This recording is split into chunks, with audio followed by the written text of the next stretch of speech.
તો રાજકોટના દિવાનપરામાં પણ મસ્ત મોટો ભૂવો પડ્યો છે। રસ્તાની વચ્ચોવચ્ચ ભૂવો પડતા હાલાકી ભોગવવાનો વારો આવ્યો છે। રાહદારીઓ વાહન ચાલકો પરેશાન થઈ રહ્યા છે। તંત્રની કામગીરી સામે અનેક સવાલ ઉઠી રહ્યા છે, કારણ કે રાજકોટમાં દર વર્ષે આ પ્રકારની સ્થિતિ સર્જાય છે।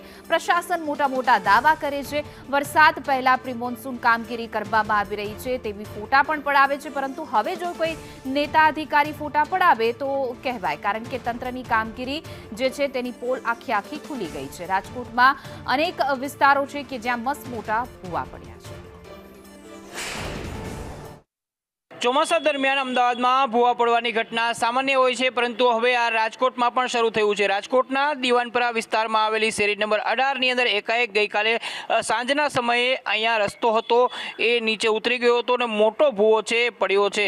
સામાન્ય રૂપથી રાજકોટની જમીન પથરાળ છે ને અહીંયા આ પ્રકારના મોટા ખાડાઓ પડવાની શક્યતાઓ ખૂબ જ ઓછી હોય છે, પરંતુ તમે જોઈ શકો છો કે અહીંયા જે નીચેથી પસાર થતી ગટરની લાઈન છે તેના ઉપરનું આખું જે જમીનનું આખો સરફેસ હતો એકાએક તૂટી પડ્યો હતો અને અવળો મોટો ભૂવો છે અહીંયા પડ્યો છે। મહાપાલિકાએ આ પ્રકારના સુરક્ષાના બેરિકેડ લગાવેલા છે, પરંતુ જે પ્રકારે નબળું કામ હોય તેની આ પ્રકારની જે સ્થિતિ છે એ અહીંયા જોવા મળી રહી છે।